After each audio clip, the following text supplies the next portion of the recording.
Post.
Since its origins in 2013, this series of beers has come a long way. Can't wait to get your thoughts and feedback on how this year has turned out. Welcome to Caribbean Chocolate Cake 2024.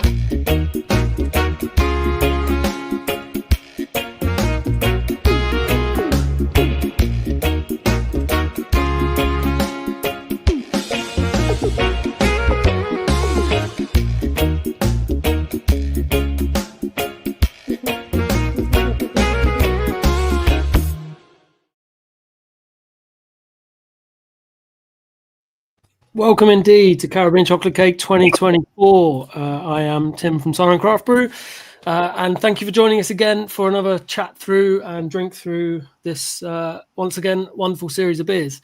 As you'll notice, we got some guests with us. We're going that way this time. So let me introduce everyone here. We've got, firstly over there, we got Laura. Hello, Laura, beer writer extraordinaire. Do you want to introduce yourself, Laura?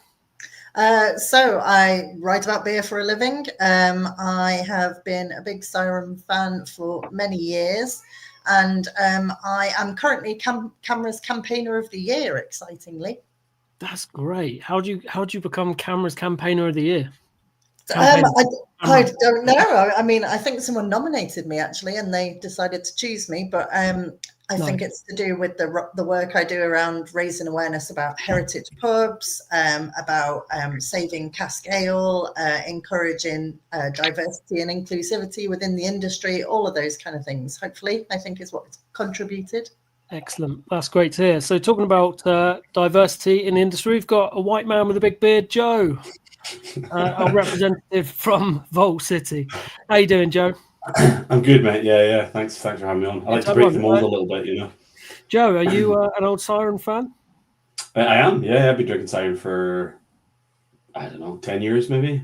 Can I admit something now, Joe? I went stalking you on the internet and went onto your Instagram. There you go. There you go. That's a picture of me and you there. Some years ago. Good. There we go. That was also about 7 stone ago, so thank you for bringing that memory up.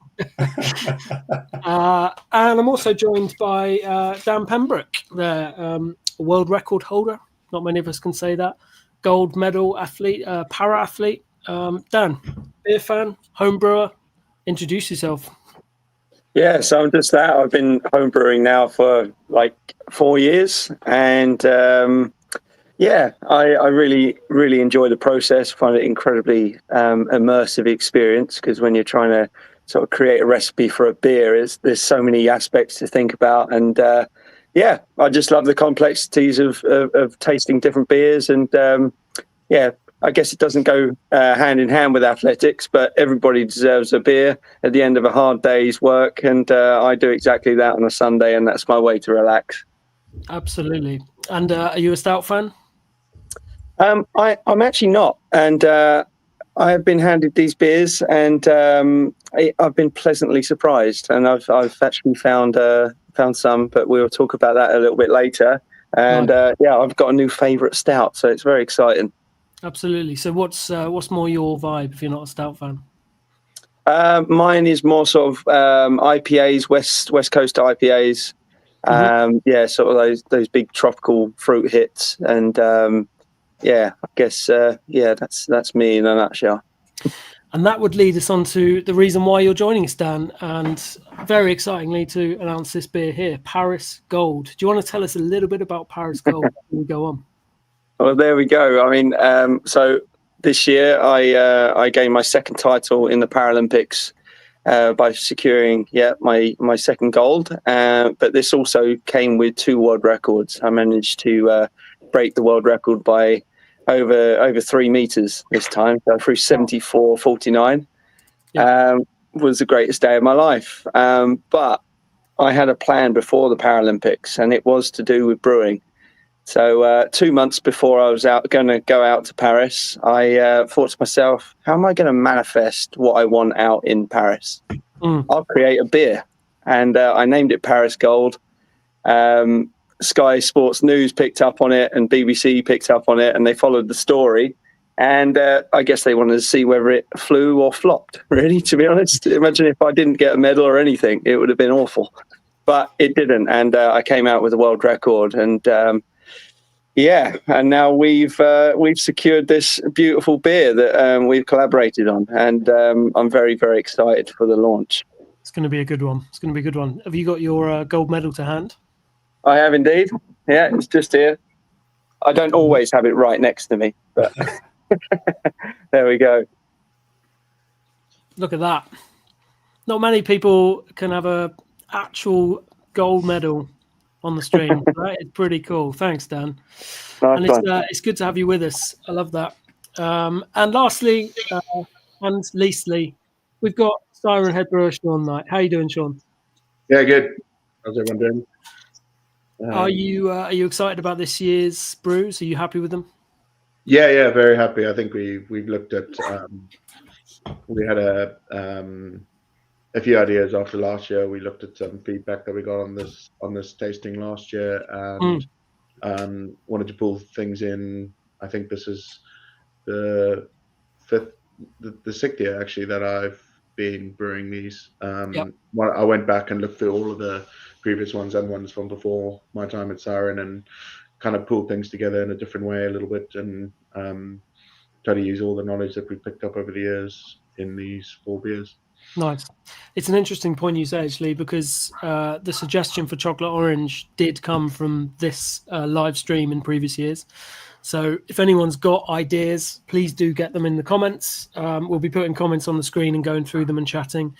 And we want to hear your thoughts and feedback. So with that, I think we should open the first beer, if everyone's up for that. Looks like Joe may have started already. Good lad. So obviously, first off, we're going to go with the original Caribbean chocolate cake.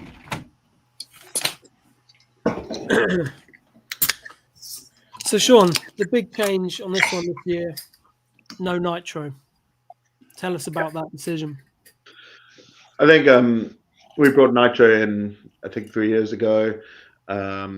We've been playing around with nitro in small pack for quite a while, and we really like the idea of when we first went to nitro, making the original a bit different and bring it back to the central focus after all the different variants we've done. And I think with what we've learned over the years recently with brewing stouts, we wanted to give Caribbean chocolate cake another go in just being without nitro, just carbonation and playing around with that. We're interested to see if the nitro head caps a bit of the aroma, and you don't get as much aroma coming out of the beer. And so it's almost like a bit of experimenting for us and changing things up, which we always like to do, and then also seeing if it makes a difference. Mouthfeel, which we've worked on, bringing that into this beer. So yeah. Fair play. Laura, I'm going to go straight to you. You're a beer judge in your professional life as well. So what's your first take on things like nitro and the aroma that you're getting here? Well, I think it's a really interesting question. For me, I'm kind of keen on nitro being used in slightly lighter stouts, because I think that what you kind of sacrifice in complexity of flavor, you gain in kind of richness and body. And I think that something of this kind of ABV level, actually, for me, I'd rather get the complexity and not necessarily take that slightly different, interesting mouthfeel along with it. So personally, I'm happy that there isn't a nitro version. I'd be quite keen to keep it that way. But I know that other people do like it, so I think it's a balance kind of thing. But for me, this really has got so much going on. It just bursts out of the glass. I don't know what you'd add to it really by putting this on nitro for my money. Fair enough. Yeah, I think on nitro, we also find nitro being quite polarizing between people that drink it. Some people really like it and want all the stouts to be nitro, and some people don't like it, and then you got the group in the middle. So that's another reason why we decided to just give this year a go without it, to see the difference from where it was 4 or 5 years ago where it is now with the different techniques we're using to make these stouts without the nitro. Yeah. Before we go on, I want to introduce our first question from Darren for the evening. Last year we also had a blooper reel, and sadly there's no blooper reel this year. Darren was an absolute pro. So here's Darren's first question. Don't forget, if you're watching along on either YouTube or Facebook, just put some comments in and they come up on my screen here, and then we can answer them. I want to see your comments. I want to see your suggestions. Here's Darren. So with feedback from the last couple of years saying no nitro, this year that's what we've done. Love to hear your thoughts. Should we bring it back? If we do, should we bring it back in just a standard or put it into one of the other variants?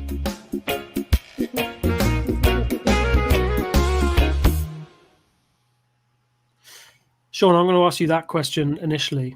Would you like to see nitro being used, but maybe in one of the variants? Like, would you do the place in the series of Rocky Road or Chocolate Orange, one of these changeable variants?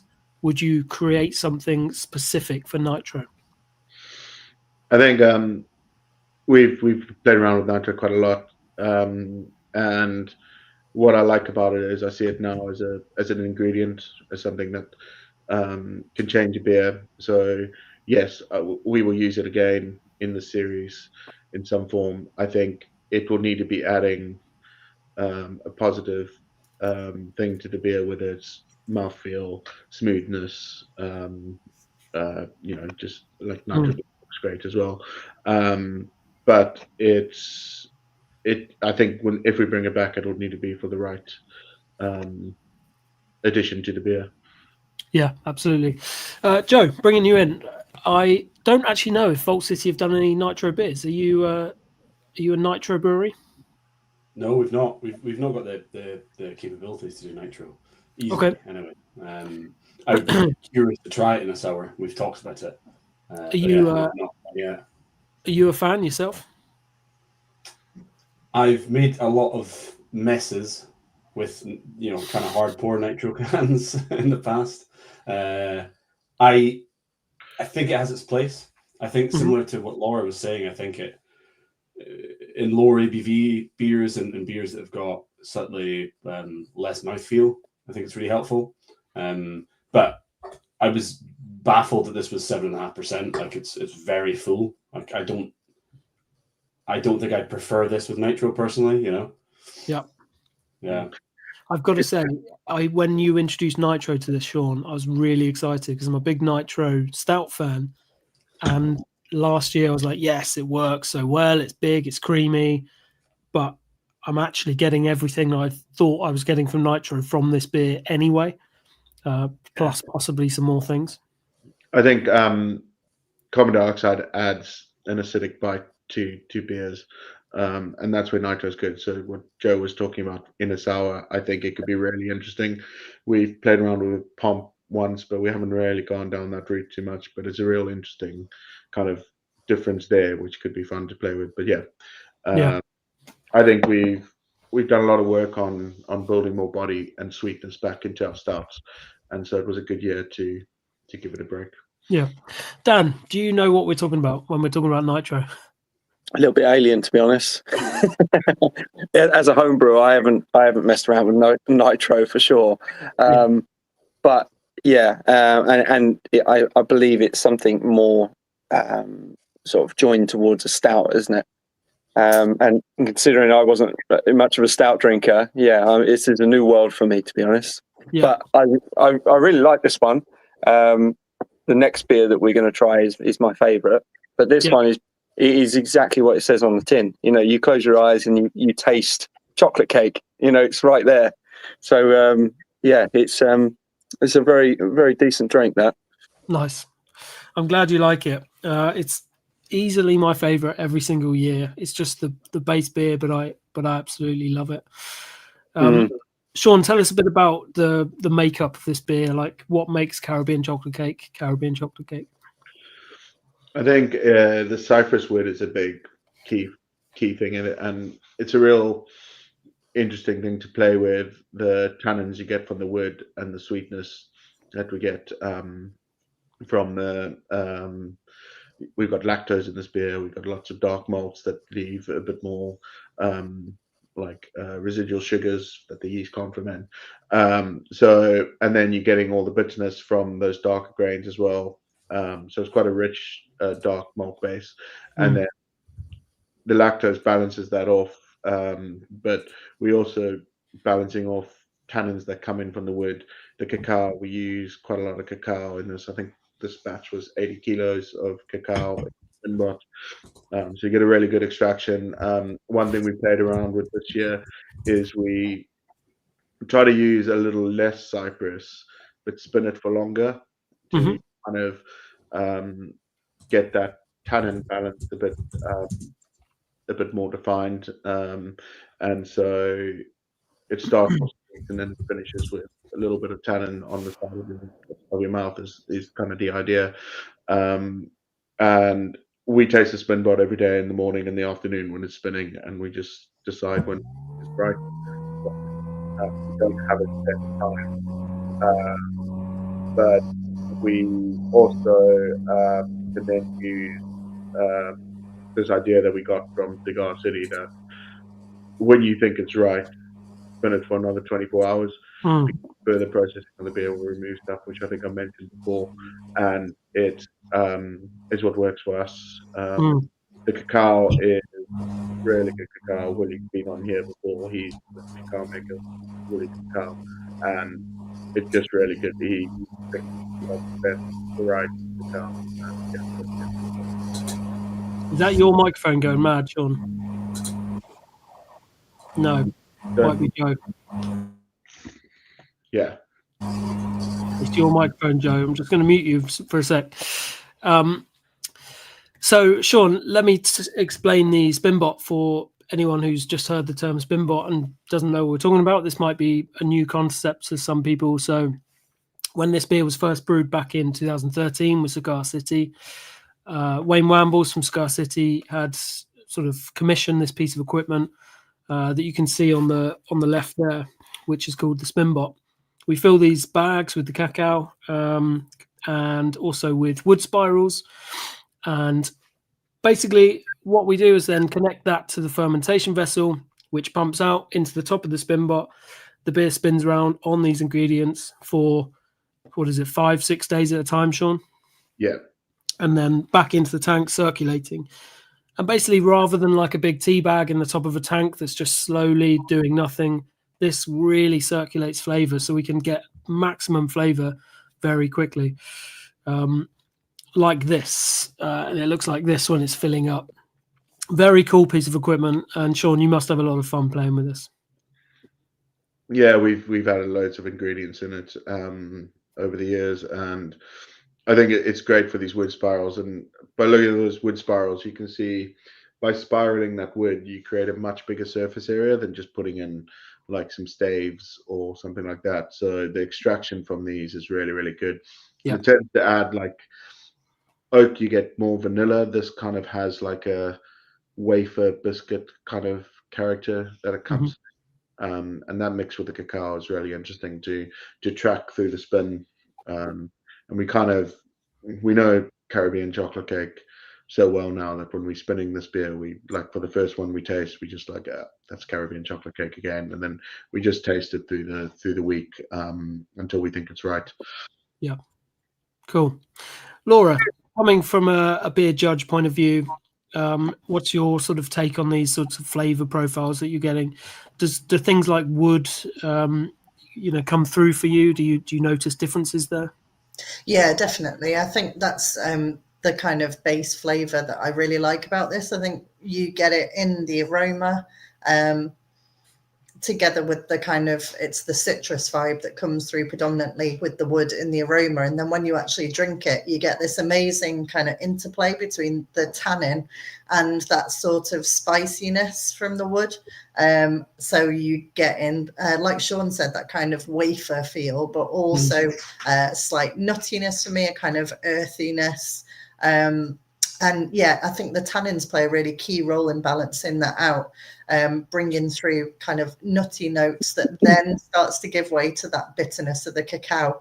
And that kind of real decadence comes through kind of in the mid palate and then continues through into that exceptionally long finish. I'm also kind of pulling out some slightly kind of sweet spice notes which run through the series, I think. Just subtly in the background, which is really lovely. But I think, again, the woods add in that slight toastiness and emphasizing all of the work that the malt's doing in there as well. So I think it's a great blend, a great match. And that's what gives you such a rounded kind of complex flavor journey. Yeah, Sean, what do you think of that? Yeah, I think so. I definitely think the spiciness comes through, and it's quite a complex malt bill, and then the yeast as well creates some flavors at ABVs like this, especially up to death by, which you taste later. Yeah, so I think that's a really good description of the beer. Great. Joe, let's see if your mic works. Obviously, Vault City, you guys are just well known. I mean, the kings of sours, but just kind of came out of nowhere with just unbelievable stouts, which we'll get onto as why we collabed with you guys. But personally, what's your sort of preference? What are your go-to beers? Can you hear me? Yeah. Okay, cool. I've switched over headphones, so apologies for that. I went through multiple stages. I started off, my first ever legal beer was Old Rasputin from North Coast in California. Big kind of classic American imperial stout. And then went through kind of a lambic phase. Let me just ask you a question here. Your first legal beer, when you were 18, was an imperial stout. Yeah. Absolute baller. My dad said, "Oh, why don't we go to this international beer bar?" Because the kind of the term maybe craft or independent beer wasn't necessarily a thing at that point. So we went and I saw the tap list and it was overwhelming and a little bit scary. So I went to the fridge and found a bottle with a guy with a big beard on it that looked quite cool, and bought that. I remember being shocked that it was £6 a bottle. How times have changed. For everyone looking in, please put in the comments what your first legal beer was, because I don't think anyone's beating that. That's incredible. So your tastes have changed since then. Yeah, I went through a kind of a lambic stage, and now I'm pretty set on really soft hazies and really malty lagers, Märzens and Rauch beers. Nice. Okay. So how have you sort of found this series of beers and in particular this one? What's your thoughts? As I said to you over message, like I've drank a lot of Caribbean chocolate cakes over the years. I think they're phenomenal, and I think the Cypress wood aspect is so unique, and it's not anything that I've really seen being done in the UK or Europe before. And yeah, this is great. Loads of mouthfeel and loads of complexity, both in kind of chocolate character, really deep, rich, like dark chocolate, but also that nice spiciness. Yeah, it's great. Yeah, Laura picked up those spicy notes. Like Dan, home brewing wise, like you're not a stout fan, but you've quite enjoyed this. Are you picking up those spiciness, or like me, as just an absolute beer amateur, are you just drinking a glass of chocolate?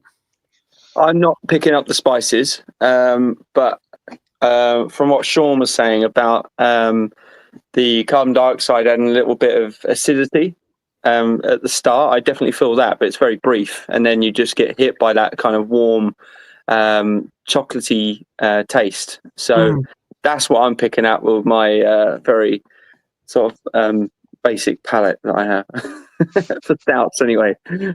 I think that's the wonderful thing about beer, though, and everyone's palates. Like someone's going to taste this beer and go, "Oh, that's horrible." Yeah, I feel that there's I don't know if anyone else feels this, but a tiny sort of back note of coffee.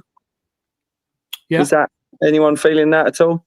I think it's probably the roasty sort of bitterness, maybe, but also like coffee's got that chocolate earthiness, but also you can get like really fruity coffees. And that's kind of the point of this with the hops that have gone into it as well, where it started out as that sort of more tropical stout. which we label it as, obviously. Yeah. Sean, do you think about things like that, like the tropical stout element of getting like fruit flavors into this, or is it still Sabro in? No, so originally there was a hop. It was called OT something that doesn't exist anymore. It was like, I think, a trial hop out that was in there. They were supposed to give a bit of guava and not guava, so orange and coconut. Andy's going to put that in the comments. It was OCC or something like that, wasn't it? Yeah, it was orange, coconut, and something. And that was used. We played around with various hops over the years in it. I think we moved away from trying to put in the tropical hops because I think like the yeast creates a flavor. The wood adds some spice and some fruitiness. I think one thing that Dan was talking about, the coffee, the cacao, I think is roasted in a very similar way to coffee, and we get the cacao roasted really fresh for these beers. And earthy was also talked about, I think, by someone, and it smells really earthy. It's really bitter but rich. It's not like sweet chocolate when we get it, but the aroma is incredible from the cacao that we get, and yeah, so I think it adds a huge amount to the beer. I don't think he over roasts them, so you're still getting some of the fruit character from the cacao as well. So when you say don't think he, you mean Willie, right? I have a little video of Willie from last year, and I think it's a good time to play it as we introduce cacao. So Willie is from Willie's Chocolate. He founded the company, as he's going to say, and the guy is an absolute legend.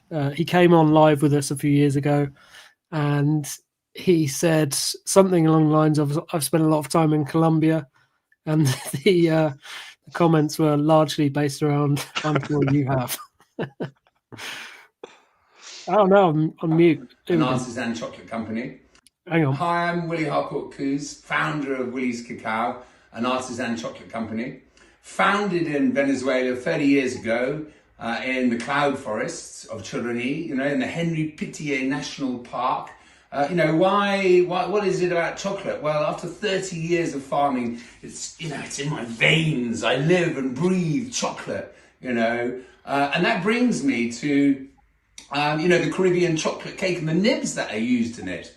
And ultimately, they're a Rio Caribe nib with a coffee nutty note. It's my favorite drive in Venezuela, 12 hours from Caracas on the Paria Peninsula, where you have the sleepy town of Rio Caribe steeping back to the mountains. And that's it, the most beautiful nibs in the world. Viva Cacao! What an absolute legend Willie is. You should read audiobooks or something. Yeah. 100%. He's so good. But it's that passion that we really love. He's so passionate about what he does. And that comes across in the product because it's so good. If you order from our web shop, by the way, you may have ordered the Chocoholic set with the little chocolate bars from Willie's. And if you're looking for a Christmas present for someone, these are beautiful little things. And I bought these home to show on the camera purely just so I can open them up myself later on. Superb. Before we move on to the next beer, I think we're going to have to go through this first legal beer question because it's fantastic. You've opened up something here, Joe. Laura, can you remember your first legal beer? In a word, no, because I'm from the Northwest, so I was out drinking a lot younger than I was supposed to have been, and so whatever I drank on my 18th birthday, I can't remember because it wasn't a big deal. So sorry, that's not the responsible answer, but it is the true answer. Yeah, it was the same. I couldn't be further away. I'm right down south on the Isle of Wight, and I was drinking in the local rock club from like 15, 16 or something then. So I think 18 years old, probably a pint of Kronenberg in the local. Yeah, probably some kind of macro lager at the rock club for me as well. Excellent. Dan, can you remember your first legal beer? So my dad used to do some home brewing, and it was back in the prehistoric ages when he used to sort of cool the beer down in the bathtub, that sort of journey. So he made for a Christmas party, and it was just after my 18th, after my 18th birthday, and he made these 3 beers, and one was called Boys, one was called Men, and one was called Superhero. So it was Superhero at 8.5%. So it was quite a nice beer, but I don't really remember too much after the first one. You and Joe are tying here. I'm really liking this story. Sean, come in and smash something out of the park. What was your first legal beer back in South Africa? It was. Can you remember that far back, Sean? Yeah, I think back then there wasn't much craft stuff around, but I think what I always did was I tended to go for the lager that was the highest ABV for the same price as the rest of them. So that was the one thing that I did. But I think I'd only really experienced macro lagers growing up in South Africa, and then in one of my, I think it was my final year of university, I went to the ski season in the States. And the first beer that got me interested was Fat Tire from New Belgium. Was on a, it's just like it was completely different to all the lagers, and got me that's the beer that got me into finding and exploring beer. Classic. Good call. That hop, by the way, was OCC. You will find Andy in the comments answering for Siren Craft Brew. So there we go. He's more knowledgeable than me and Sean. So if you've got a question, put it in the comments and Andy's going to get to it. Very good time. So that wraps up CCC, I think. Any more comments on that before we move on, Sean?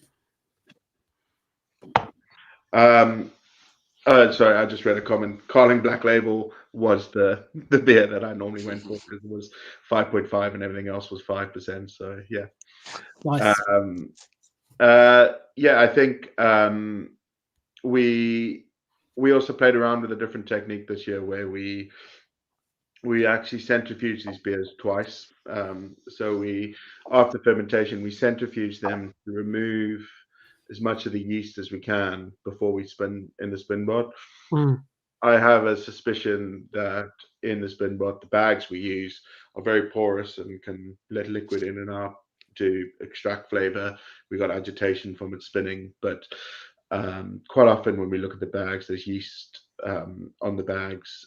So we decided to centrifuge the beers before we spun on the spin bot, and then we centrifuge them after that to get any particles that have come out of the spin bot. So I think the extraction's been better through this process, and it's something we're exploring more. But this is we did it with one of the beers last year, and we did it with the whole series this year. Nice. A lot more processing, or more processes for us to manage some more time in the. I think these beers 28 days from brew day till pack day, but it's worth it. I think for the flavor we get out of it. Absolutely. All right. So let's move on to our second beer, which is going to be Rocky Road Brownie, which is our collab this year with Vault City. So whilst everyone is refreshing their glasses and whatnot, I'm going to play another question from Darren. Have a look, and if you've got a thought about this question, then get your answers in the comments. CCC started off as a collab beer. We wanted to bring it back to its roots in that respect, and what better company to pick than Vault City? If we were to continue with this theme of having a collab partner to work with next year, I'd love to know your thoughts on who we should work with and why.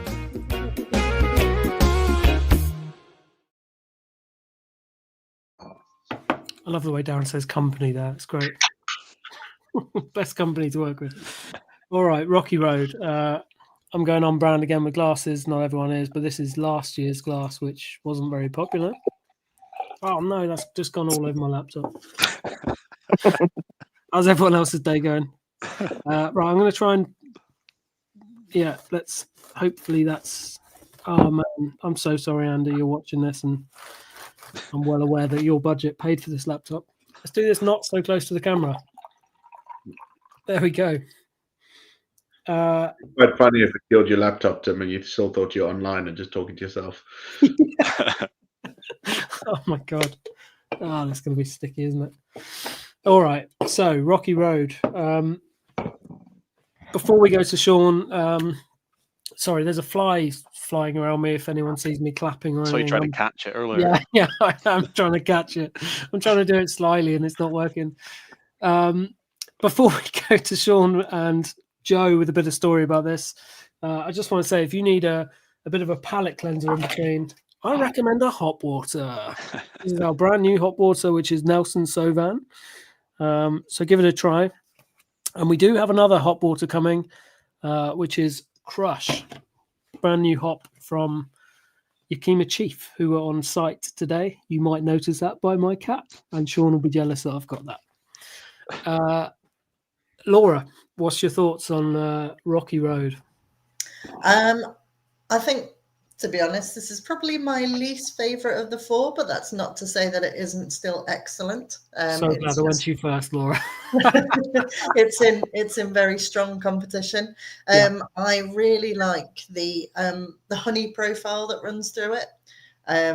So that gives like a really sort of floral sweetness, which is really lovely.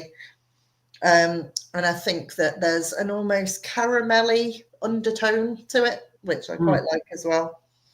But yeah, it's a beer that I've been thinking a lot about food pairings for this series today, and this is the one that really stumped me as to what I could try and offer a sort of savoury pairing for, whereas the rest of them I managed to kind of come up with the goods. But I think it really makes me think of pecan pie for some reason. I think it would just be amazing, and I think that would kind of elevate it for me to that kind of level of flavour that I'm looking for. But as I say, that's not to say it isn't excellent. It's just the weakest of the four, I think.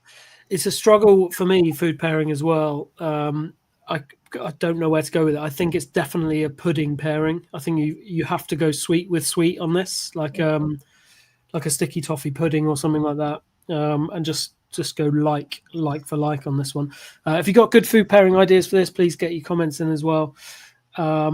And Laura, it's interesting you say it's your least favourites. We had a bit of feedback where people either love this one or they love the chocolate orange, but they don't like both of them.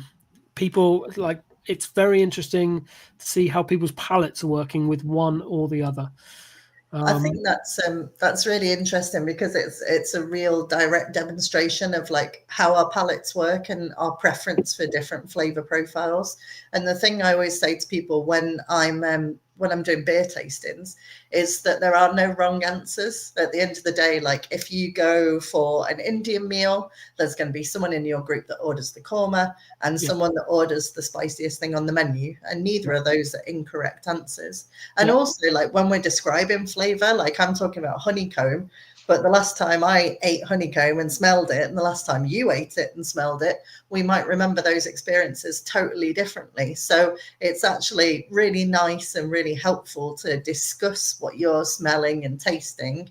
But actually, it's a uniquely personal experience because it's all about your brain flipping through everything you've ever smelt and everything you've ever tasted and trying to pinpoint those flavors and aromas. And the great thing is, the only way to get better at it is practice. That's the best advice I've ever heard. All right, Dan, you don't like stouts, but you said this was your favorite. Yeah, this is really nice. I feel that the flavor profile changes dramatically, from the first sip. Like you get that I think Sean was saying about the woody kind of effect. I feel that really instantly, and then that mellows off. I feel the toffee. I smell the toffee first. As soon as you crack open the can, I can smell that really rich, sweet smell, which is really inviting. And then it totally changes, because you get bitterness, you get sweetness all the way through. So I feel that this one, compared to the Caribbean chocolate cake, the original that we just tried, I feel like this one's a bit more of a roller coaster through its profile. I don't know if that makes any sense, but that's kind of what I feel, and I think it's a bit more exciting. Well, like Laura just said, it doesn't matter if it makes sense because that's your personal take on it, and we're all different and we all drink different, and that's great. And if you feel like for me, a Sunday is for me, to try new beer, because I'm training throughout the week. I can't drink whilst I'm training. And this I can see as being like that chocolate bar that you sit down with, you know what I mean? There's a bit of a treat on a Sunday. Now, this is just like that. It's really cozy. It's warm. And, as a winter drink, it's those favourite pair of socks that you put on in the winter. Man, I love a pair of socks in the winter. Yeah. Joe, what are your thoughts? It's got your guys' name on it. Are you happy to have your Vault City branding on this can? Yeah, I think it's great. Going back to what Laura was saying, in a way, I was always taught that there's no wrong answer when it comes to food pairing, as long as you can justify it, and you can justify most things, so that makes that part easier. But yeah, I think it's great. It reminds me a little bit of like a Irish cream liqueur or something. Yeah, I don't know if there's that marshmallowy, vanilla aspect with it, but yeah, no, it's great. Yeah, definitely get that. Yeah. So Sean, tell us about this beer. Tell us about why we did Rocky Road and why we went for a collab, why we chose Vault City. That sounded like why Vault City? You know what I mean? I think for me, I think I suggested Vault City mainly off the double deep fried gingerbread that I did a tasting at a local bottle shop near me, where the final beer was Dark and Perilous Nights. And the beer we had before that was the double deep fried gingerbread. And I just thought the flavors in that beer were so well layered in. 16%, I think. Yeah. Like it was just such an interesting beer. Like I think a lot of people at the tasting said they wouldn't want to drink a lot of that, but the layers of the flavoring in that beer was just spot on, and they really liked it because of that. And it's a 16% beer. It doesn't taste 16%, but it was that was like it was great. The ginger flavor in it I thought was fantastic, and it built through drinking it, and that's what I like about some beers is like they build, and so that was kind of the reason I wanted to collab with Vault City on this one. And yeah, you're known for your sour beers, but I think you make great stouts as well. So it's a bit of fun. And we were contemplating on whether to do a really big beer for this or just put it in to one of these. And when we came up with Rocky Road, I started looking at recipes for Rocky Road, and that is a rabbit hole you can go down. That's just everyone's got something different to put in them. So, we what I wanted to do with this was layer in lots of different things and lots of different flavors, and then make that a part of the kind of journey you take when you drink the beer. So you pick up things as it warms up. As you, someone once told me with tasting that like your main taste buds, the four flavors. If you get something really sweet, your sweet taste buds will kind of shrink into your tongue so that you can pick up the other flavors a bit more. And I don't know how true that is. I haven't looked at that part of sensory science, but it was an interesting thing that like you can go through tasting this beer and find different things. So I wanted we based this off also from our side off Candor from the CCC project we did a few years ago. So we wanted it to be lower than the other variants at a 7.8%, and then build in all these flavors on that thick base. Because the greatest thing about Candor, I think, from feedback that I heard, was it tastes like a much bigger beer. I think with this, with the flavorings that we added in, the honey and the honeycomb and the marshmallows and the one of the great things Vault City had a product that we've wanted to use for a while but hard to find in the UK called Chakalaka. or Chalaka, I think. Chalaka. Chalaka, yeah, which is like company in the States. I think they basically process cacao to make it into like a paste or liquid, which is really interesting. Yeah. It wasn't what I expected when I opened the bags to put it into the tank. It was really like a paste, and I had to like literally squeeze it out like toothpaste, starting at the top of the bag and working the way down to get all of it out. But Oh, wow. it's a different cacao character because we also put 50% of our cacao that we normally use for this project in that. So there's a difference there. And I think this beer is really on the sweet side, but kind of designed that way to kind of let all those other flavors pop out. So yeah. But yeah, it was fun talking about the different flavors and picking out from in a recipe what we could have gone down a route of like looking at nuts. They were quite a big thing. Biscuit, but we chose honeycomb, marshmallows, and chocolate as the main ones to work with. It works really well as well. And I remember talking to you about Origin Story, which is, for those that don't know, a 10% stout that Sean designed with 20 different malts.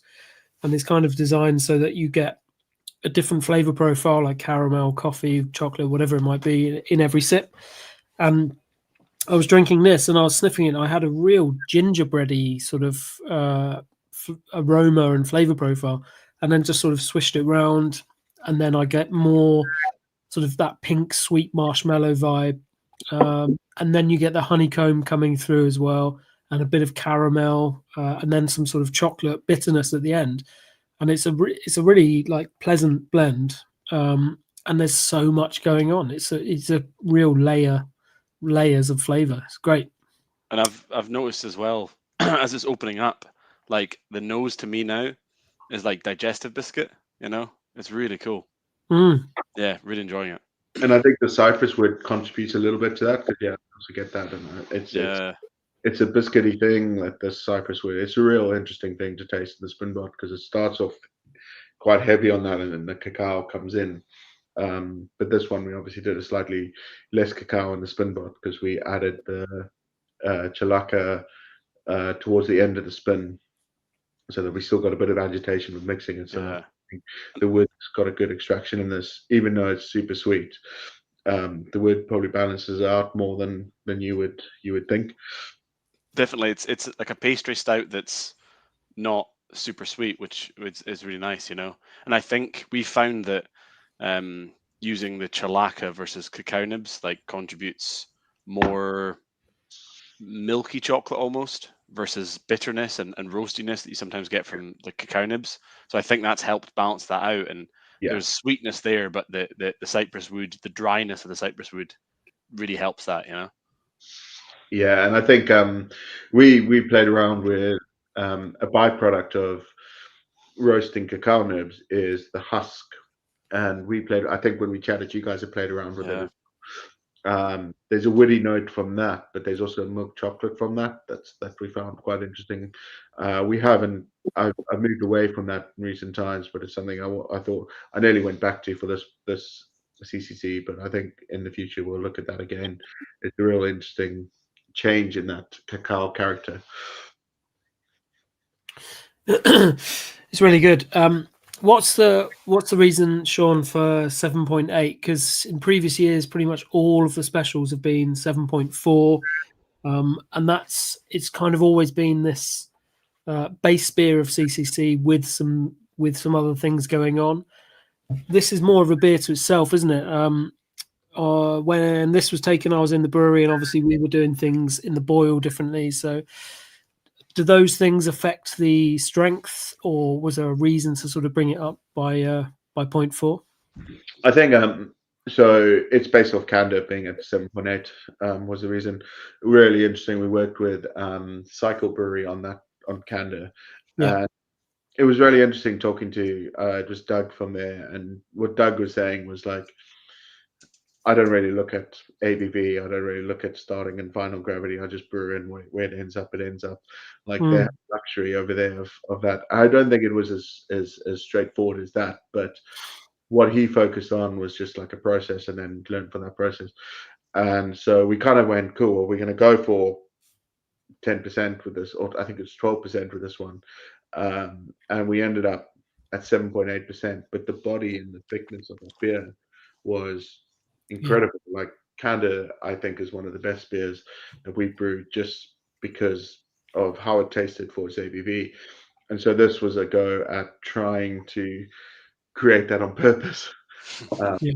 And that was kind of why it was 7.4%.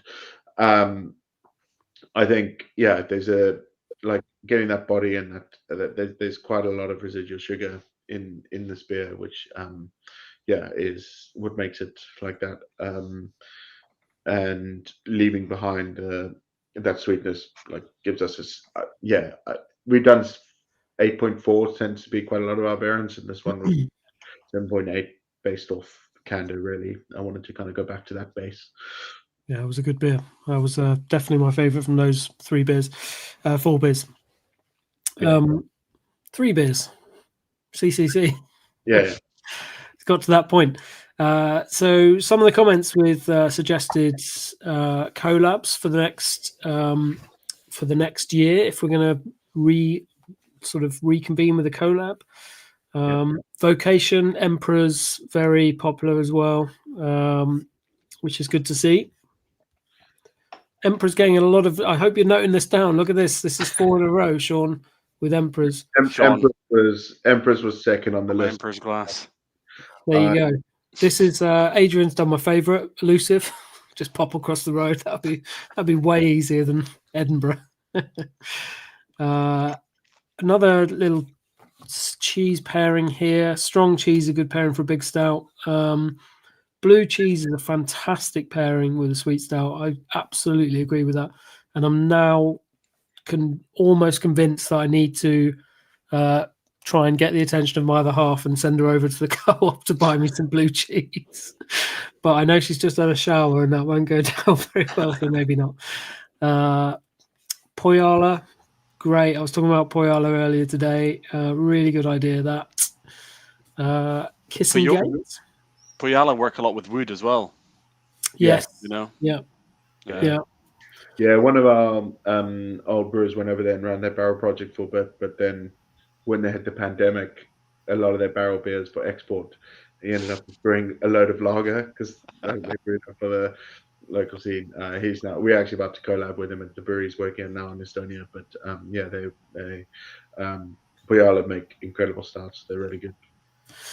Omnipolo, great suggestion. Obviously, they were one of the CCC collabs, introduced us to the 24-hour boil, and Sean having to stay in the brewery overnight on his own, which you were scared by, weren't you, Sean? So we won't be making you do that again. No, not again. No. When we did the Beer for Alien Romulus, I shot some film footage in the brewery overnight. And genuinely, a brewery at 2 a.m. is one of the most freaky places in the world. Some of the noises that you get once the lights are out and it's late at night is quite scary. So I wouldn't want to do it on my own. The metal roof tends to shrink and make a noise when it cools down. And it was that. And then I heard a really loud one and got really a bit paranoid. And it ended up being the guys collecting the bin at 4 in the morning. Yeah. Also, when you stayed overnight, Sean, I was outside just rattling around. I found that some of the glycol, the cooling, when it drips down, it can almost be like a xenomorph, drooling. So I feel that. Yeah, that's what we were looking for with the filming. Another vote for Poyala as well. Some good ideas there, which Darren's going to pick up on. Enjoying that. Can I put a vote forward as well for one that I think that hasn't been mentioned so far is Neptune in Liverpool. I was writing a lot about imperial stouts about a year ago. I was doing loads and loads of research, and they had a range called Hear the Sirens, which was barrel aged in different types of spirit barrel. And I think they've done one as well called Medusa's Gaze. They were both amazing and really interesting iterations. And I think so. Hear the sirens. They're obviously calling to you for a collab. Yeah. I've had a brief conversation with them before, and they're great people. Sean, who would you like to work with on a CCC beer? I think a lot of I think Royale is something that's been on our list for a while. I think we're really keen to do another beer with Evil Twin. I'm definitely keen for that because I wasn't around when that happened. Yeah, someone mentioned them in the comments. I can't pronounce the Dutch name very well, even though I kind of learned how to speak Afrikaans. Moer Sleetel, which I think means spanner. They're definitely someone I'm keen to work with. Apparently, they're all engineers that work in the brewery. So yeah, so there's been some good comments. We went to Brew York's beer festival earlier this year, and I met Damien from Empress for the first time there, and we had quite a few beers there, so that could be on the cards at some point as well. So nice. More collabs this year. I like to see it. Dan, have you got any ideas? Do you know any? Have you got any favourite breweries that you'd like to see Siren work with? For stouts in particular. Outside of your favourite collab, of course. Yeah, for stouts in particular. Yeah. I mean, yeah. Considering I wasn't, I wasn't a big fan, stout fan before. I'm not too sure, but I really do like Verdant Brewery. Yeah. And Vocation. Yeah. So yeah, Vocation. I'd like to see, and I've seen that in the comments as well. A couple of other people mentioned them. They do some really nice beers. So yeah, Good probably be maybe Vocation. I'll tag on to the rest of the crew. Good shout. I think Verdant made an incredibly good coffee stout. I think it was 2 years ago now, Imperial Stout, which was really good as well. They've got the game there as well. Joe's just saying he's nipping to the bathroom, and I'm very jealous of that because he gets to do that. Sean, any other thoughts on this before we move on to our third beer of the evening, which is the chocolate orange? I think what I liked about this one being in the range is I've always avoided calling the CCC range a pastry stout. Stouts came about after CCC, and I think the reason we don't really consider them pastry stouts is because of the wood and the drying character there that's supposed to balance it out. And I think this one edges into like the pastry stout realm really nicely. And I think we went that way. It's nice to have it as a collab. We kind of learned some stuff from Vault City on how to layer in different flavors and stuff, and it was great. So I think it shows that the series can go into that realm, and we've kind of avoided it because of like it being around. Pastry stouts, I don't know when they really came about, but it's kind of the much sweeter side of these stouts, and there's definitely a place for them, and this one fits into it nicely and still has, I think, like there's an interesting thing that we've talked about before in our recipe development meetings. Like we always talk about balance in beer and drinkability and balance, but there's a place for beer to be out of balance. Yeah. So I think like this is on the sweeter side, out of balance from that perspective, but actually is a real interesting beer to drink and a journey that you can take while you drink it to find the different flavors. Absolutely. Before we finish up on this beer, just while you're sipping off your last bits, I'm going to play the announcement video we played for this because all I asked you guys at Vault City to do was run out of your brewery like your Forrest Gump, and this is what we got, and I'm so happy with it. Hey, it's Darren from Siren. Listen, you know how Caribbean Chocolate Cake started off as a collab series? Well, we got this great idea for a beer, and we can't think of anyone better to work with on this than you guys. Hello? Hello?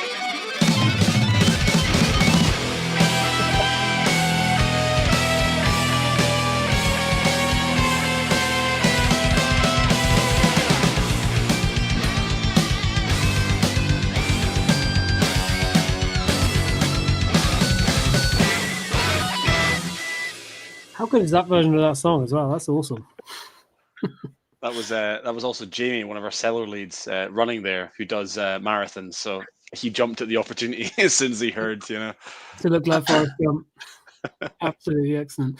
Another shout here for collabs, Fierce, very big chocolate cake. Now I've seen a lot of people. I think Very Big Moose was released around the same sort of time, so that's a great shout. That Sean, are you into that? Yeah, I love the Fierce team. So well up for that. Would this pair well with Rocky Road brownies? Well, the beer pair well with Rocky Road. Was that too easy? I mean, it's pretty spot on, isn't it? It's gonna happen. It's gonna work because you've got different principles in food pairing. So sometimes you want to bring complementary flavors together. So on that basis, yeah, it's going to work. But your alternative approach is kind of something that's going to contrast or cut through. The important thing is that you balance the weight or the heaviness or the depth of flavor. So you can't have something that's going to be overwhelmed by like a powerful beer like this. Absolutely. So it would absolutely work. Before we move on, I want to talk about beer temperature because I have a bowl here with ice and my beer's in it because I quite like a cold beer. A lot of people will be enjoying these beers slightly warmer. And I think the nice thing about it is if you drink them slowly, which we're not doing this evening, they kind of warm up and that sort of the nature of the flavor just changes and sort of grows a bit. Laura, what's your preference in sort of beer tasting? Do you prefer that sort of cold crispness, or do you think some more flavors come out when they warm up? It's kind of like the nitro thing over again, to be honest. So like a higher temperature just means more depth and range and complexity of flavor, and it's easier for your palate to perceive it. So but personally, I do like stouts like slightly just fractionally chilled. So like I had these guys in the fridge and then took them out about 90 minutes, an hour before we started. So that they've still got like that kind of like cellar temp, maybe I would say. That's roughly where they are right now. So maybe like 12, 10 degrees, something like that.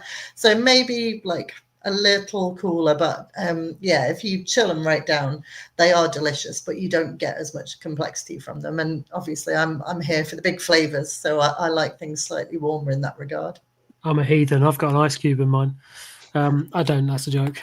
Sean, what's your thoughts on temperature for these beers? Like you, as the guy who created them, where would you like to see people having them, or is it up to people to enjoy them in the way they enjoy them? Am I okay to put an ice cube in it? You can do what you want for sure. I think it's someone once told me when I was really early in my career in brewing that I was working at a brewery that mainly produced cask ale, that when you drink beer colder you can hardly taste it, and that's why when lagers warm up they taste horrible. And I kind of still think there's a big part of that, but like cold and crisp go really nicely together. Cask ale is such a great thing because it's warmer, so you get a lot more flavor from the same ingredients, but it's designed to drink with that flavor being there for you to taste. And I think stouts, I think the great thing about these imperial stouts is that they're sippers. You're not supposed to drink them really quickly, so you get to take it out the fridge, start at a temperature, it's going to warm up, and you get to go on that journey of the different flavors that come out as it warms up. So I think anyway is gonna work. I think you do get some more flavor when it's warmer, but if a beer, I think someone talked about what Gary from Vocation said. I know Gary's a great guy, really got a great palate on him and really knows his stuff, and I think that's spot on. Like this, if something's sweeter or got a lot more flavor in a certain direction, drinking it cold, it could help. But then as it warms up, you'll find some new things. Yeah. So. Yeah. All right. Just before we move on to chocolate orange tiramisu, don't forget, use code CCC24 on sirencraftbrew.com this evening only for 15% off. That does apply to advent calendars. Did you know we've got some Christmas stuff like a Soundwave jigsaw puzzle? That's going to be too difficult for you, Sean. That's 1,000 pieces, but good fun to try. Or you can have some nice Christmassy things like our beer cracker, or of course, just get a nice old set of Caribbean chocolate cake. Before they sell out, there we go. CCC 24 at the checkout this evening, 15% off. The calendar is already good value, so go and get yourself one. Let's crack open this third beer, everyone. I'm going to try and not to pour this one over my laptop. And while we're pouring this out, I'm going to play the next video from Darren. Big question from Darren. Here we go. So chocolate orange was feedback that we had from some previous live events. I think it's fair to say that this year's variants for Caribbean chocolate cake have belonged to you. So I'm really curious, love to hear your thoughts on what other beers we should bring, what other kind of variants should we bring for next year.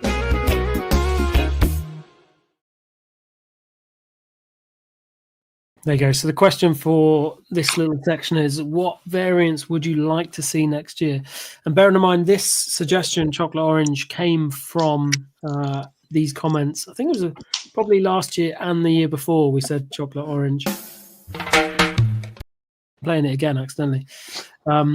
So we are listening. So do get your comments in and let us know what you want to see. I've got an old CCC glass. And we're pouring it out. Sean, I'm going to come straight to you on this one.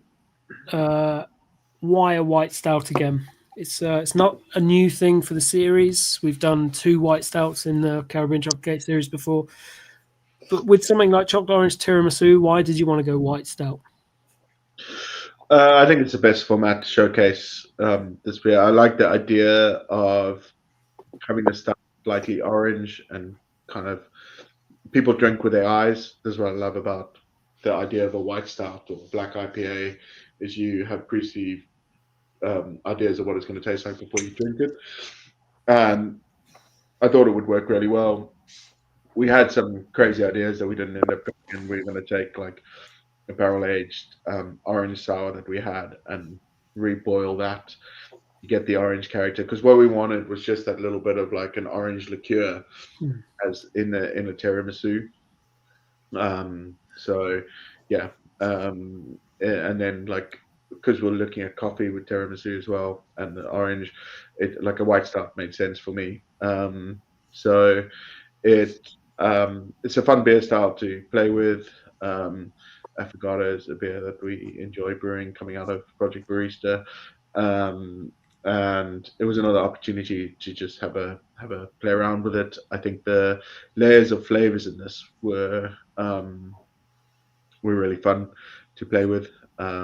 We did orange in one of the Fairgrounds barrel aged beers we did, and I thought big character there. So I wanted to push the orange character a little bit more than we normally do, a point of difference. But I think one of the other things that came out from this year was Haley, one of our brewers, suggested brewing a beer for International Women's Day, and it was an interesting story. A beer writer or a beer influencer, or I'm not sure how big, just through social media, Haley started following her, and it ended up being the wife of one of our team members. So they got together, got this idea. They wanted to base it off Canada, but they came up with this idea of like pink cacao, and came up with Serendipity, which is the beer that they brewed. And Serendipity's been a really interesting beer for us because, like, it's a ruby stout, which is not really a thing that I don't think, but it's been a hard beer to sell, like because it's 9% or 9.6% or something. But like at beer festivals, it's one of the fastest moving beers that we've had. Like, people are really interested in it. It's a really interesting thing, and they layered the flavors in so well with the idea that they had. We got some of this pink cacao or ruby cacao, and it's chocolate, and like the beer is really close to it. Like it was a really fun beer to make, and red velvet cake was one of the ideas that we thought about doing, but I thought it was too soon to make another ruby stout. So we went with this one, and I think it breaks the range up quite nicely. So yeah, and I think the sweetness in this is slightly different without the roast from the malt in the background. To go on Serendipity, by the way, it's a very popular beer that I just get universally good feedback. And we have a video on YouTube and socials of Hayley talking through that. I went into the brewery and I said to Hayley, "Can you give me the story of this?" She was like, "How deep do you want me to go?" And I was just like, "Just talk, and I'll edit it." 22 minutes, I think, later of me just stood there with the camera going, "Yeah, this is the full story, Hayley." I was like, "I get it. I get it." Yeah, This is classic Hayley, and congratulations to her and her husband. She is now on maternity leave with her little baby. That's such a gorgeous story. Yeah. And that is a incredible beer to leave as before she left. Yeah. And it's a great story. So do please go and check that out on our YouTube, the story of Serendipity. But I'm so pleased to hear that beer was the one that influenced this, because there was a lot of flavour in that. Yeah. And I think we've always kind of held back on tiramisu, so we thought tiramisu with the chocolate orange would work really, really nicely. There's vanilla, there's lactose to kind of create the mouthfeel and the sweetness.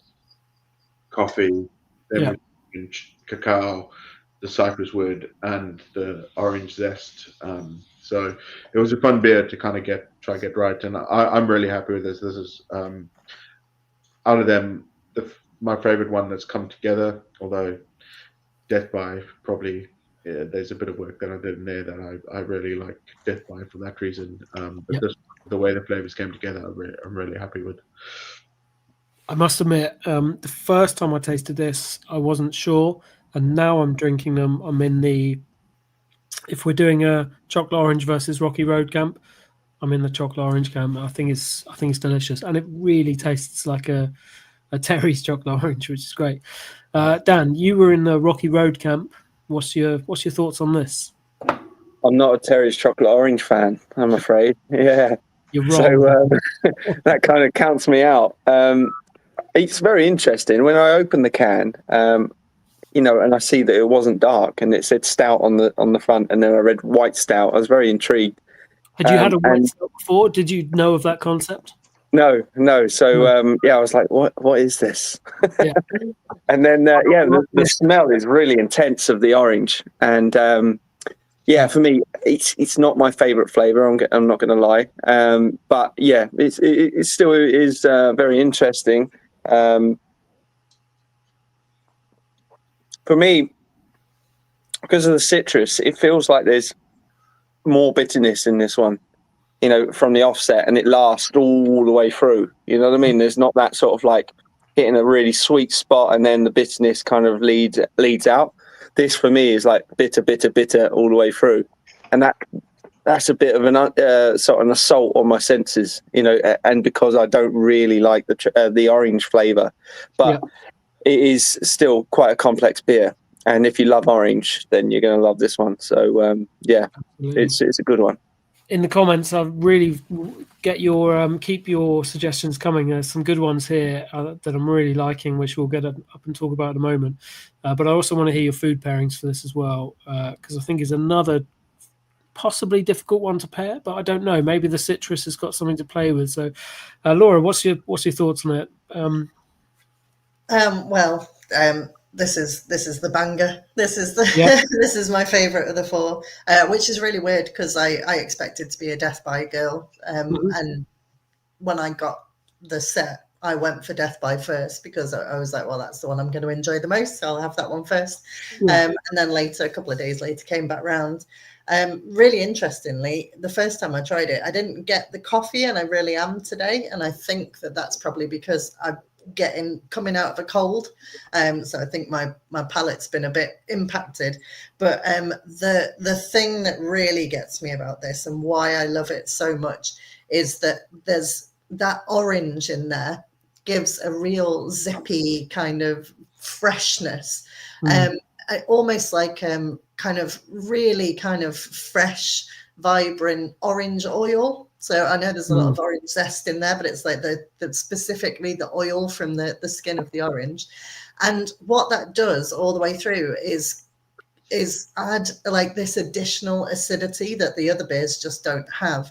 Now that makes your mouth water as you're drinking it, and because your mouth waters, that somehow accentuates the cacao flavors and makes it feel like liquid chocolate is dripping down your throat. That might just be me, but I get this real sensory experience when I drink this that is like, yeah, like someone's melted a Terry's chocolate orange and they're literally just like dripping it down my gullet, and I can taste it all the way down. And I love it because I just don't think I've had that kind of sensory experience from a beer before.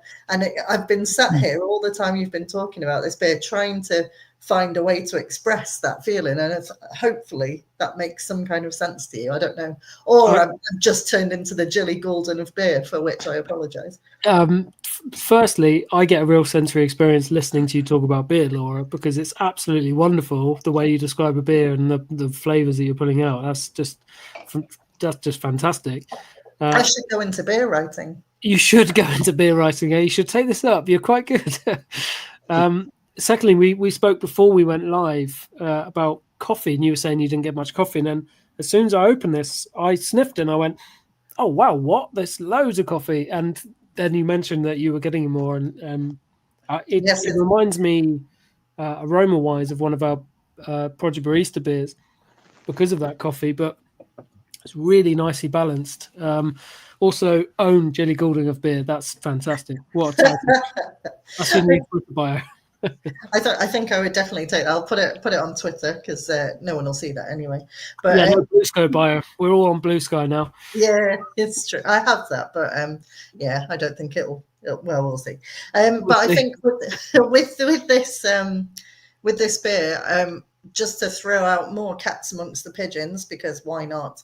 I wanted to suggest 2 flavor pairings that I thought would be really good. So I was like drinking it thinking, I want something that's got enough power and punch to like match up to the boldness of flavor in this beer. And I want something salty to kind of counteract the like citrus and the indulgence of it.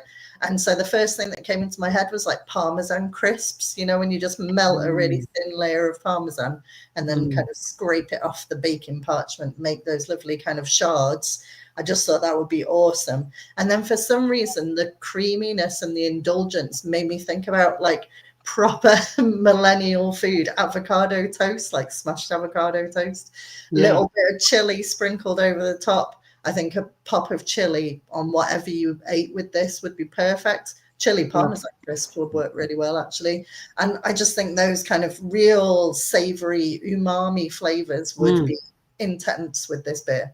The creaminess of avocado would cut through this so well. As soon as you said that, I was like, absolutely spot on. And I have to tell you, I made some Parmesan crisps the other day and I bought the wrong parchment paper and I put them in and I was so excited about them. I'd like had some nice seasoning on there and I had some seeds on there and I bought them out and they stuck to the paper and it all just crumbled and I nearly cried.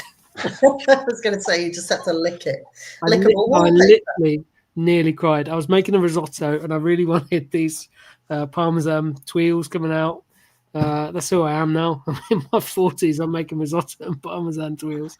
Sirens changed you, man. I've been watching too much MasterChef. Yeah, but I still buy the wrong parchment paper and nearly cry. Joe, tell me about chocolate orange. Are you a fan of chocolate orange for a start? And what's your thoughts on this beer? So I came in slightly worried because I love white stouts and I love chocolate orange. Yeah. And I worried that I'd have to say it was my favorite over the Rocky Road.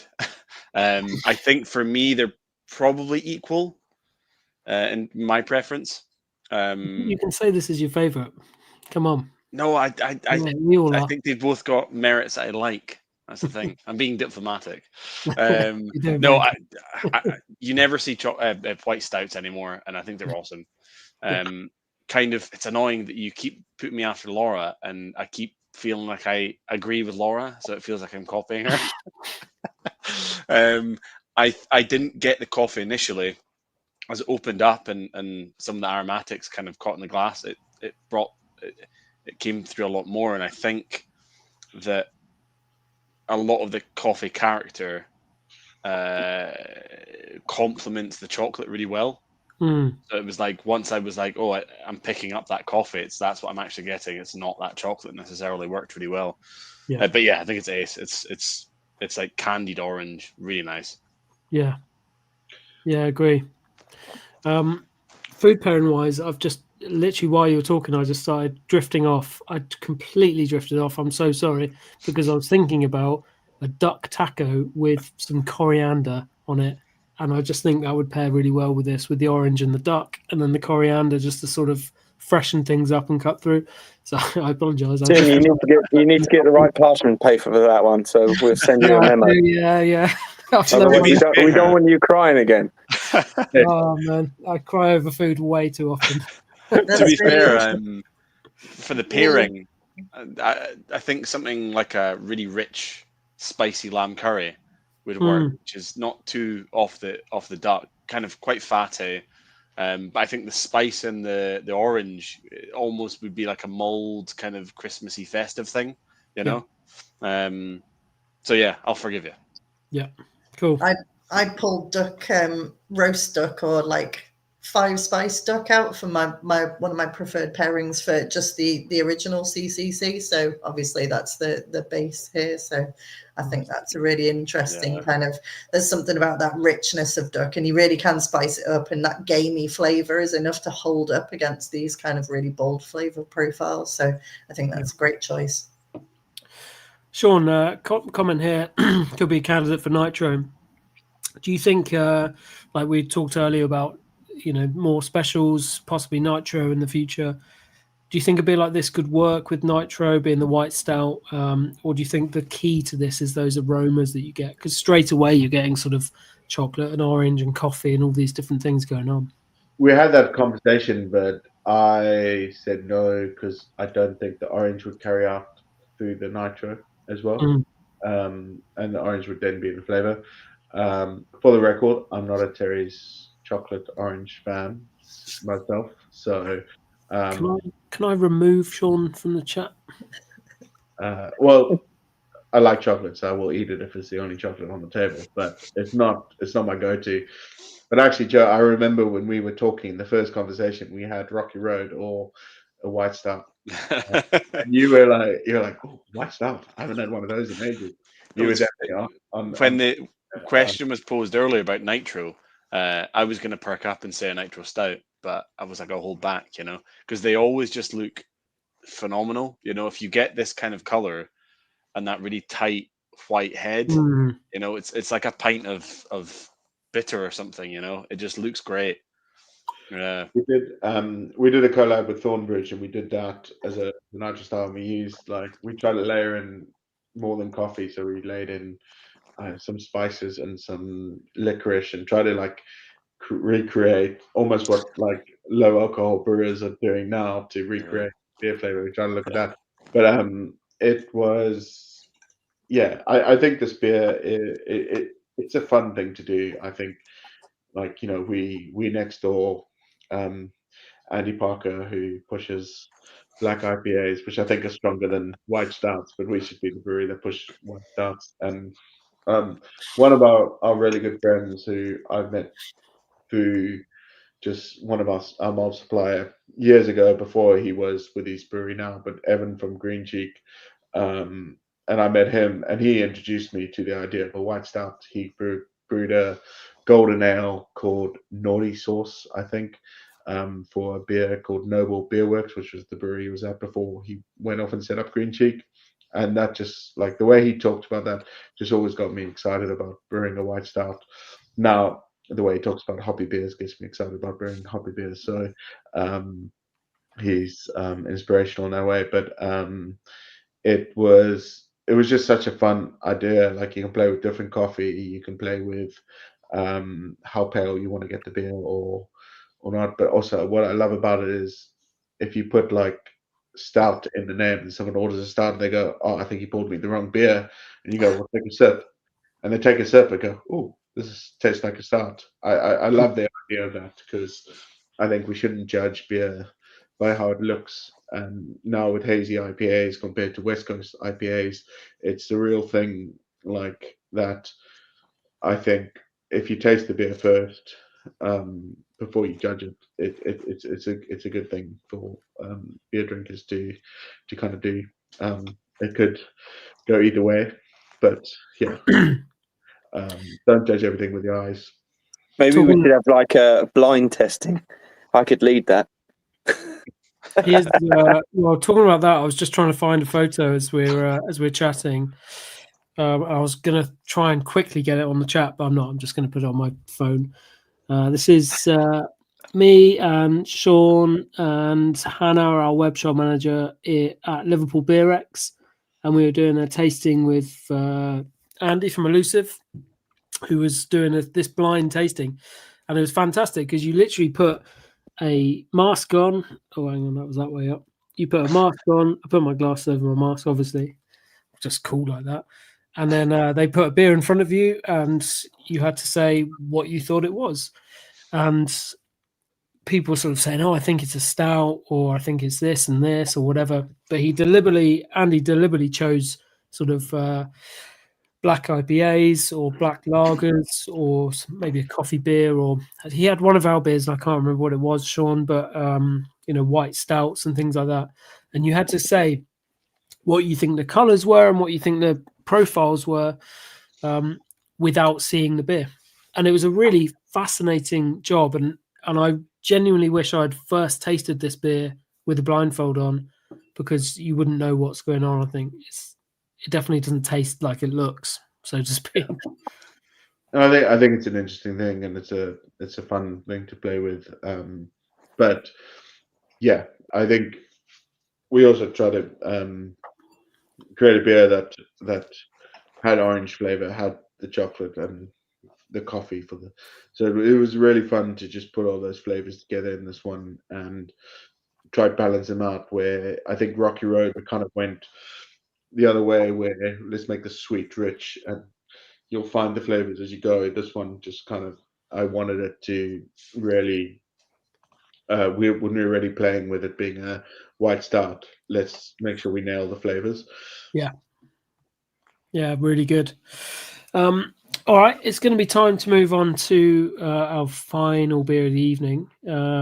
Just another reminder, get your questions and comments in.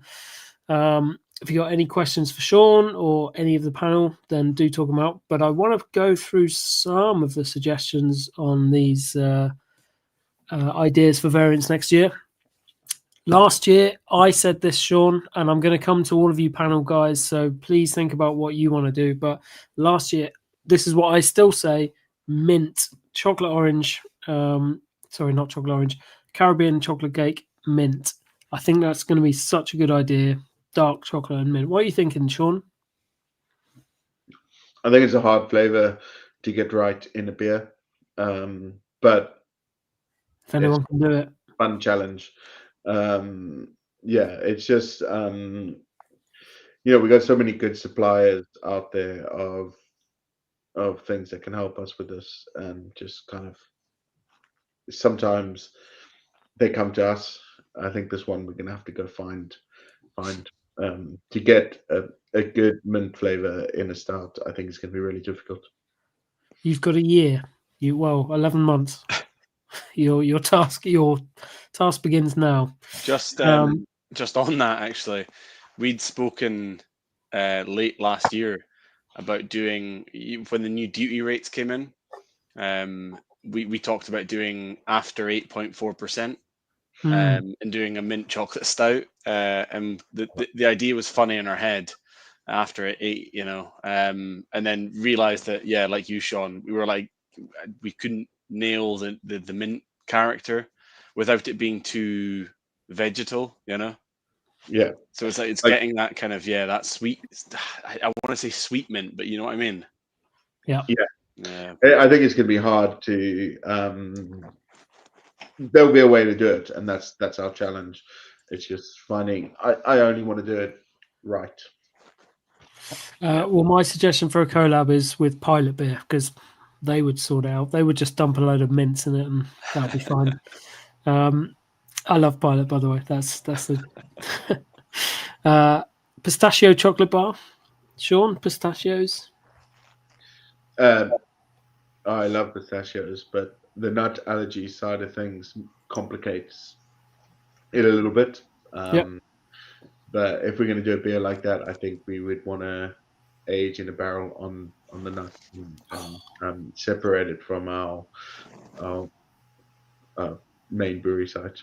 Fair enough. Fries, Turkish Delight. Hate Turkish Delight, so that question, we're not doing that. No. Although one of our top barista beers. What? One of our top barista beers, Project Barista. Yeah, Turkish. That's Turkish coffee, not Turkish Delight. We're not doing that. I've decided. There's nothing to do with me, but I've decided. His comment, definitely with downright being complex. Initial taste is a bit, it's all wrong, but then it gets better and better. I like that. I like when a beer is difficult at first, but you try that and try that. That's good to hear. Love a good white stout. My first Amspatch and Hop Day. Great brewery. I think it was an Audi Little Audi that had a marvelous chocolate orange stout a few years ago. Wish I'd bought more. The others, like Sainsbury's, just aren't up to it. This certainly is. It's good to hear. Truffle crisps as a food pairing. Crisps go with everything. I now need to know which is the right type of parchment paper. You need the non-stick. And there's one that says something similar to that, but yeah, it's not the right one. Seville marmalade. So yeah, that would be more of the orange thing, but yeah, not a new suggestion there. I follow Laura on Blue Sky. Twitter is dying slowly. I agree with that. Thank you. Have you done a CCC with rum? We did a Broken Dream with rum staves or something. Is that right, Sean? No. We've done other things with staves, but I think we barrel aged CCC in some bourbon and some rum.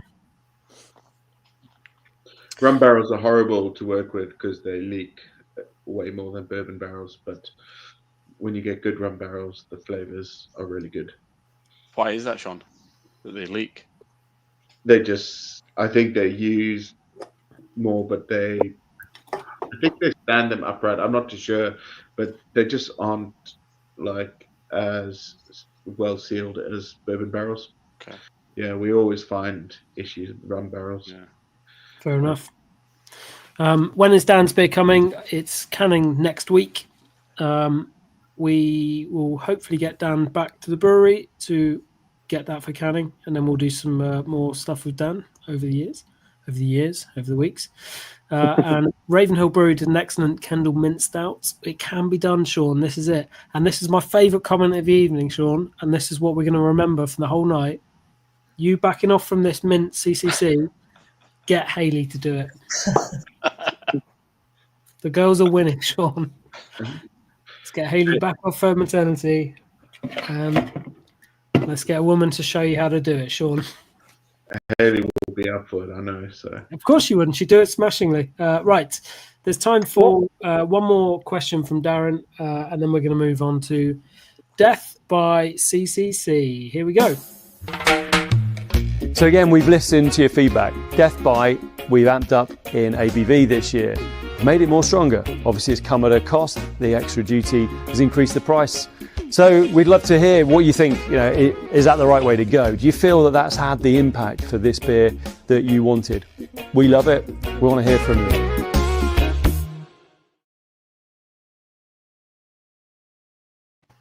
Thanks, Aaron.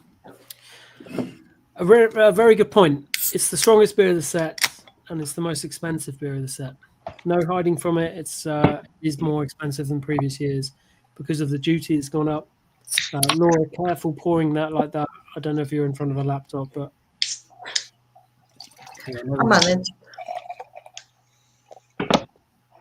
Yeah, it's because you're a woman and I'm an idiot. I just wanted to show off my beer is for everyone glass. That's all. Oh yeah, please do. Yeah. Yes, this is the lovely Glas Ladies Beer Society in Glasgow, as you might guess, who are having their beer festival this weekend. I think beer is for everyone. Awesome. Glas Ladies Beer Society, at Glas Ladies Beer Society on Instagram, and Glas Ladies Beer on Twitter as well. Yeah, give them a follow. They're brilliant. Please do give them a follow. I've just done a U, Tim. I've just spilt it. Have you? Excellent. All over the oak table. Lovely. My wife's going to kill me. Because that's a thick beer as well. Don't use parchment paper to wipe it up. Yeah. So, Death by CCC, this took a turn a few years ago. In 2022, Caribbean Chocolate Cake fans will remember that we didn't do Caribbean Chocolate Cake. We did CCC. We kept teasing on social media that we were doing CCC, and we didn't call it Caribbean Chocolate Cake deliberately. We called it CCC using these letters. And that was because we made Charm, Curiosity, and Candor, which were 3 big collabs using different beans. And it was just a welcome break to CCC to give us a bit of a rest from it. But what we learned from that, from doing those collabs with Garage and Omnipolo and Cycle, we've bought into this beer and made Death by something, pretty new altogether. Last couple of years, it's been really exciting, and I think it's always everyone's favorite in this set. As Darren said, we lowered the ABV last year, and this year we've brought it back up to 12.2. So again, get your comments in as to whether that works for you, whether you're happy to pay a bit more because of these duty rates, and what your feelings and thoughts are on this. So, Joe, you moaned before that I was going to Laura first, so I'm coming to you first. So you tell us what it's like. I saw this coming as well. I've shot myself in the foot. You have. So am I right in thinking there's no Amberana wood in the other 3? Yeah. Yeah. It's there's more. I found a lot of spice with the Caribbean chocolate cake, the original, and I'm finding a lot of spice here. I think it's really nice. It's complex. The spices I find almost savory. It's kind of like an allspice kind of thing, It's great. Really nice head retention, and so full bodied as well. I found all the Caribbean chocolate cakes have been really nice mouthfeel to them. But yeah, this is great. Yeah. This is why we went to Laura first, Joe. Got to step up, my friend. I know. The mouthfeel thing is absolutely spot on, because that's like you're chewing on that, aren't you? It's so thick, it's glorious. There's a lot going on there. Laura, what's your thoughts on this? I love it. It's fantastic. I think the woods really again bring in that nutty character. So, nuts would be one of my kind of suggestions for where to go with the series. But as you've said, there is a real issue with doing that. And I think that the wood's doing a great job here of bringing those flavor profiles through. Yeah. Also, I really love that kind of drying finish that you get towards the end, and then it just leaves you with this really long lingering, just like your mouth's been coated in the 90% dark chocolate, which is just a delight. It's delicious. And again, that's kind of like a multi-sensory experience. It's not just drinking a drink, it's kind of really bringing you back in for another sip because it's so refreshing. And I think that quite often people make really big stouts like this on the sweeter end of the spectrum, and I'm really glad that this isn't. So it still has all that body, and the alcohol's so important in that mouthfeel. And also you get that spiciness. The alcohol's bringing that kind of harsh bite, but not in an unpleasant way. It's bringing bite and amplifying the kind of taste of spice. And that just gives it more kind of interest and intrigue.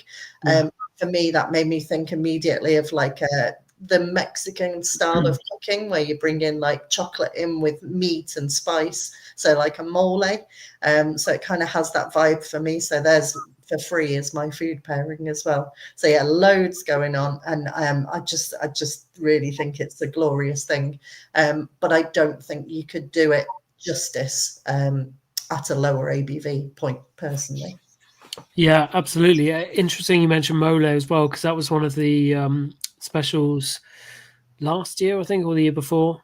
So we had chili and spice in that. And I'm not a fan of chili in beer, but the spice that you get from this is all from that amberana wood, which in previous years I think is overpowered and been a bit too spicy, a bit too cinnamony.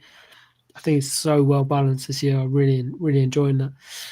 Dan, are you I know you're not a big, you're not a stout fan, but are you a fan of this beer? This is quite an out there stout for someone who's not a stout fan. Mm. I've got the same problem as you now, Joe, after that marvellous description.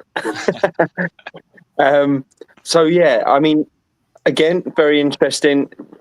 The ABV for me, it would be too much for me to, have a full can.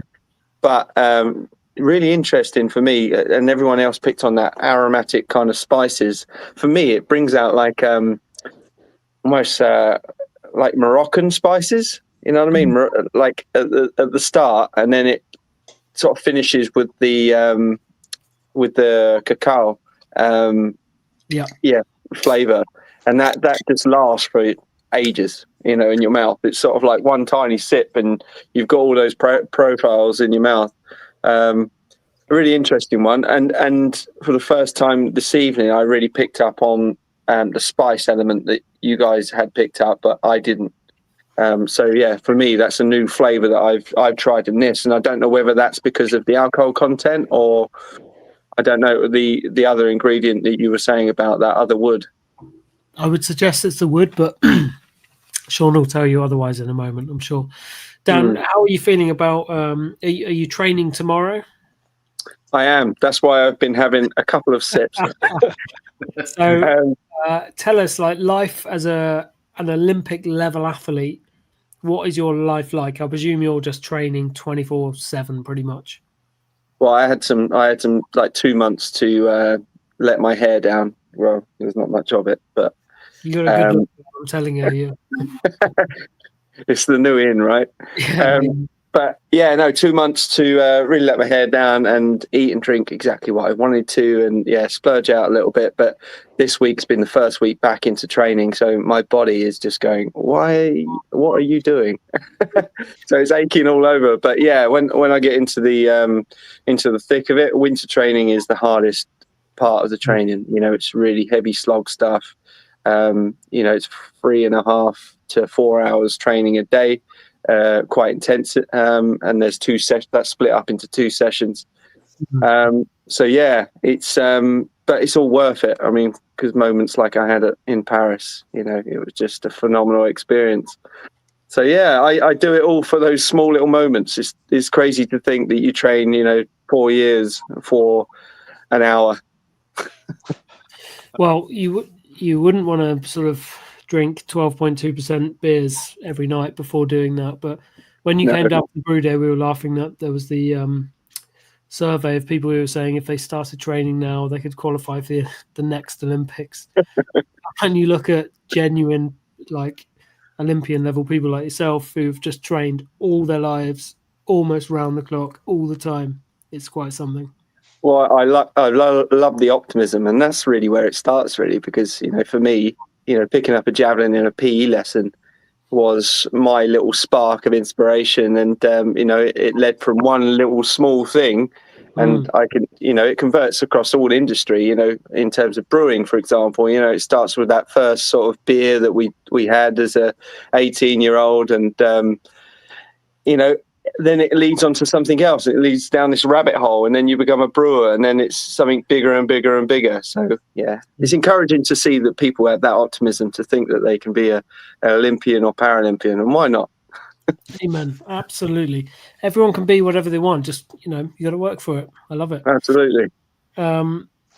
Sean, you've worked hard your whole life, and you've ended up a Siren.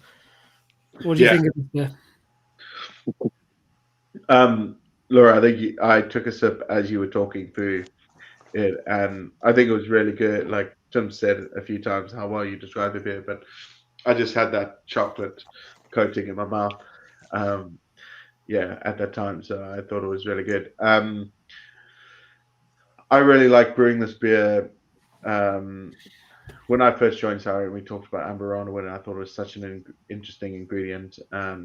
Really excited about it, and it is such a dominating ingredient that when we brew this Death by now, every year we just dropped it lower and lower and lower, and you can always find it in the beer. It's such an interesting wood. I always, whenever we do a collab, I try get a spiral out to get people to smell it because it's phenomenal what it does when it comes to in the beer. But I think what we did with this year's Death by, I worked with one of the yeast suppliers quite a bit on fermentations. We played around with some yeast nutrients that are fairly new to the market that were really interesting to get a good fermentation. Yeah, like Joe, you guys ferment up to 16%, and the beer tastes incredible. But like our house yeast just stops at 10%, and it adds great flavor, but it just doesn't like to go higher. So it was quite a new thing for us to play around with. We got a bit higher before on a few beers and used different yeast, but that was a real good thing to play with. I also then try to simplify Death by a little bit. I think I heard someone talking, or I talked to someone about complexity, and I think complexity can be looked at in two different ways. And one of the ways that I found really interesting was like you get complexity by removing stuff, not by adding it. And I thought that was a really interesting comment. And it means that you've got less noise in the beer to kind of create flavors. So with Death by, we suck it to cacao, a bit of vanilla, and then the woods, and just letting them do their thing, and then you can find the complexities within that, where Rocky Road and the chocolate orange tiramisu, definitely complex beers in a different way. But in this way, I think Death by is it's not a simple beer because it was incredibly difficult to brew, but the complexities of it are found in it being simple, if that makes any sense. So you go on, like I've talked about going on a journey while you drink the beer quite a bit. I think this beer you really go on a journey because the chocolate is really rich. We put 200 kilos of cacao in this batch. It's a lot of cacao. 2 spins on Death by. That's just a little bit more than I had last Friday night. Yeah. It's a lot of ingredients, but the complexities of it are found from just sipping and thinking, and you can go as deep or as shallow, is probably the opposite, as you want for this beer, because it's a 12.2% beer that really will change as the temperature changes. It will change every time you sip and you try to find something different in it. Like Amberana is maybe still a touch too high, but we've really reduced it down to, I think it was like 30 spirals now. Okay, so let's talk about this, Sean. So every year we talk about bringing the Amberana down. Yeah. And the Amberana wood is otherwise known as Brazilian oak, I think, but it's I've not really seen it in many other places in this, but the flavor of this just brings in so much cinnamon. It's the cinnamon character, really, isn't it? I think different. Every year you say less or fewer Amberana spirals. Yeah, and every year we put less in. Yeah. But it's. I think people perceive it differently, and I've gone cinnamon, nutmeg, Christmas spices, all the way through to someone saying it just smells like incense to me. That's incense is when it's on the higher level, and you get more of the spices and the nutmeg and the cinnamon when it's on the lower level. I think the Amberana and the cinnamon sort of flavors this year are absolutely spot on. I think it's always been too much for me, and other people have loved it. It's always been the sort of the big one of the series and the favorite of the series. Spot on for me this year. Really, really enjoyed that. I think the oiliness and the mouthfeel is something I really wanted and love in this beer. Yeah. Me and Andy talk quite often about how this is probably the best beer we produce, and it just like gets lost in the series a little bit. But actually, as a beer that we produce annually, like I do agree that I think it's incredible, and we've changed it a bit this year. But yeah, it's really good. So, question there from Tez. A nitro version of Death by. What do you think about that, Sean? Like I'm never against trialing something on nitro, but I think like Death by probably stands on its own so well. I like the idea, and maybe we could do like a small amount on nitro just to see what it does. Yeah. But yeah, it stands up so well on its own. Like yeah. So I'm still battling this fly. All right, so let's talk food pairing with a beer like this. Laura, I think you mentioned a couple of things, but where would you go with this? Like, it's a big beer. There's so many flavors in there. Do you sort of, how do you contrast that, or do you just sort of match like for like with a big chili or something like that?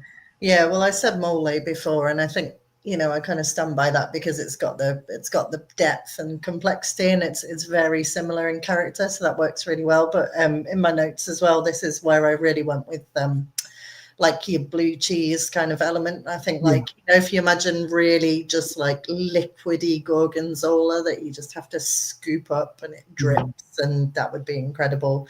And all of these beers, I think they are all crying out for salty food. So actually you go back to bar snacks, like pretzels or salted nuts or salty crisps, like all of those kind of just classic bar snacks are going to do a great job here, because that I can imagine that there's like there's almost a salinity in my mouth now as I'm talking from Death by that would pick out the saltiness in like just snacky food, and that would work really well. There's something very kind of mineral on the finish of this beer, so I think that would be really nice. So that's excellent news, because it just works really well in the pub if you happen to see it in your local pub. By the by, top life hack. All of these beers, the reason I love Imperial Stouts is because you don't have to drink them particularly chilled, and so they make the best train beers, because you can have one tucked away in your bag all day, and then when you're on your way home you can just get in there and crack that Imperial Stout. And I think Death by is the perfect train beer for me. Just the one, but that's enough. That's such a good hack. I love it.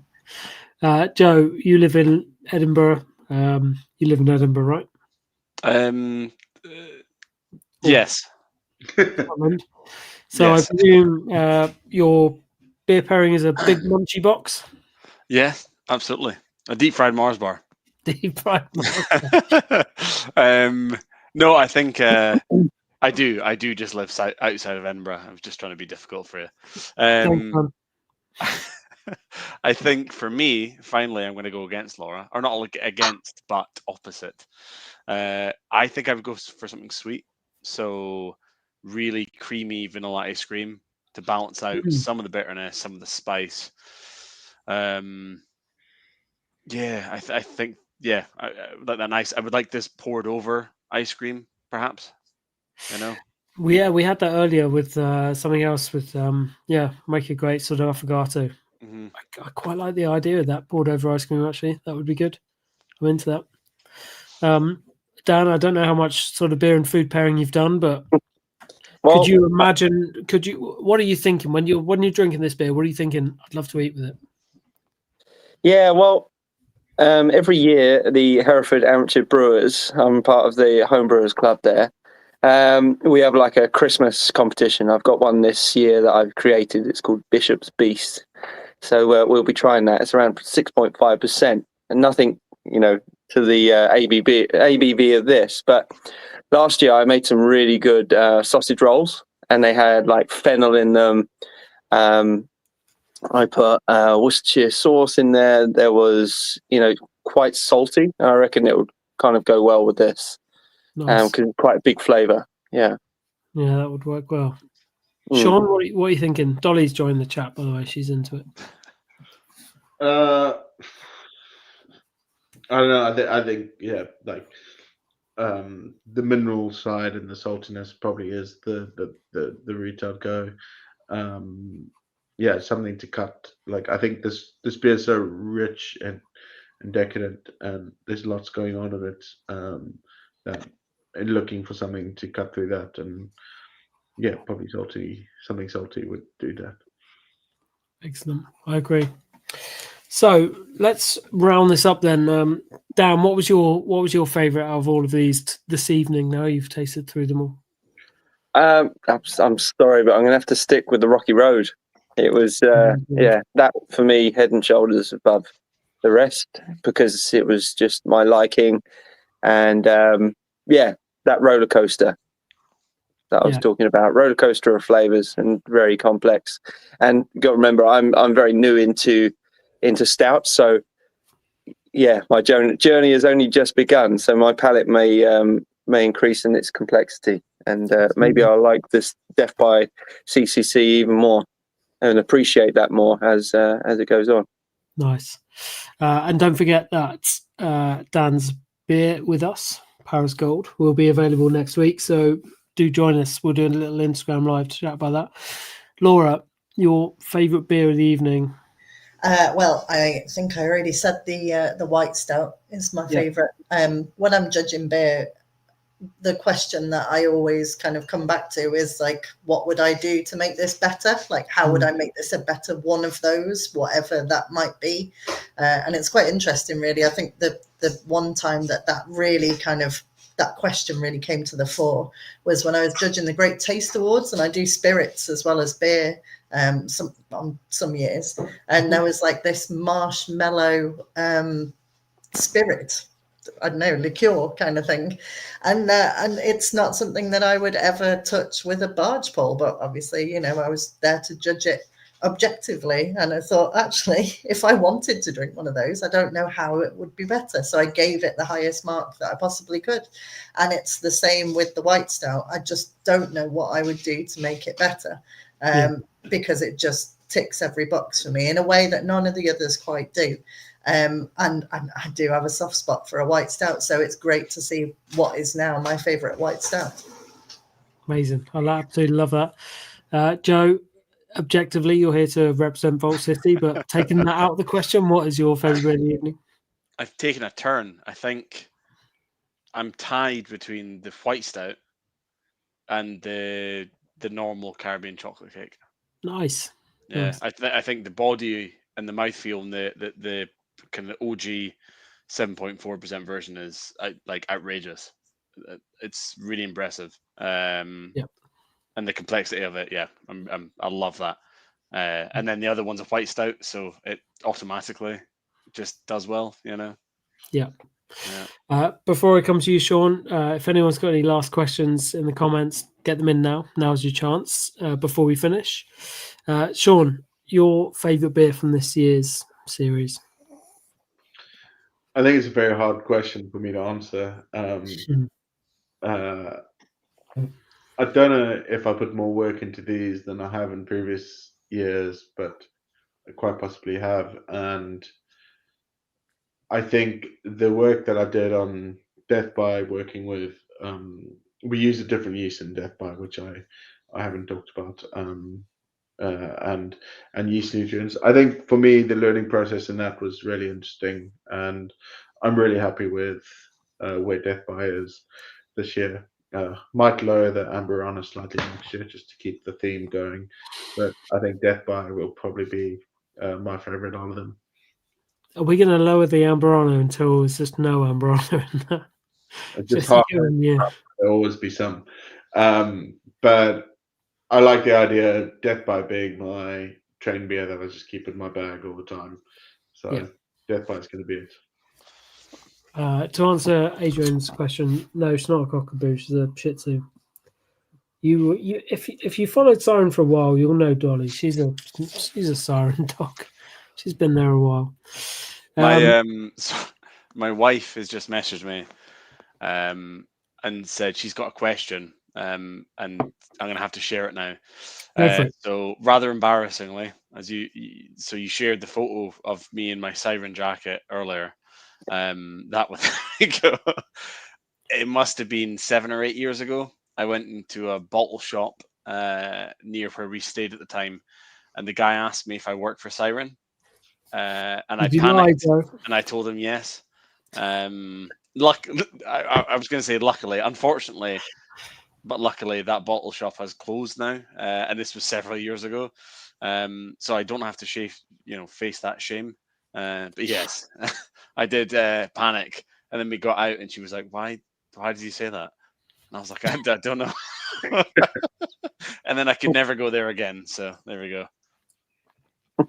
It's quite funny when you're wearing Siren merchandise. People say, "Oh, do you work for Siren?" And when people ask me that question, I can kind of go, "Oh yeah, I do, yeah." But we sell a lot of Siren merchandise.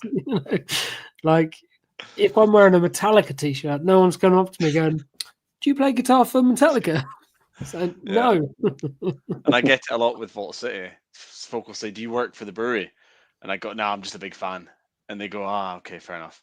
And then I have to kind of go back and be like, "No, sorry, it was a joke. I do work for them, And it never plays off well, So Dan gets it in town when he's wearing his gold medal around. Like, I actually walked through town with my full podium kit today because I was visiting the College for the Blind, and I went around all the back passages and then all the way, all the lanes sort of thing. I thought to myself, well, I don't think I'm that famous. I was probably bigging myself up than I should have really. Quite right though. Quite right. Laura, you've got your cat on camera now. You did threaten this. What's your cat called? This is Morrigan. So anyone who follows me on social media will know my username on pretty much everything is Morrigani, and that's just because Morrigan was taken by someone on Twitter years and years ago. But this is the OG Morrigan. So there you go. Love it. Love it. Well, thank you everyone so much for joining us this evening. Well done to anyone who noticed that I wore 4 different pairs of glasses this evening, and changed them every time there was a Darren question, or changed the lighting behind me. Well done to anyone who noticed that. They were yellow to begin with. The problem. They were yellow. They were paint splattered. They were rainbow coloured. And they were these ones. Oh, that's sneaky. Yeah, very sneaky. Everyone always goes on at me going, "All right, Timmy Mallet." In fact, I got accosted in Portsmouth when I was in Portsmouth for a film festival. And someone went, "All right, Timmy Mallet." And he said it in a way to be offensive to me. And I went, "Oh, my goodness, thank you so much. That's really kind of you to say that." And I took it as a compliment. He didn't know what to do. I've met Timmy Mallet and he is wonderful. So. Yeah, he is wonderful. He's a great artist. So I took it as a compliment, and this guy was like, "You look like Tommy Robertson." So there we go. Thank you so much, guys. Don't forget, this ticker's been going along the bottom saying about use code CCC24. It's tonight only. It's 15% off if you go to sirencraftbrew.com. I'm so sorry to anyone who's watching this in the catch up. Big shout out to the person who messaged me on Facebook Messenger saying, "Will this be recorded? Because I watch it every year and I love it."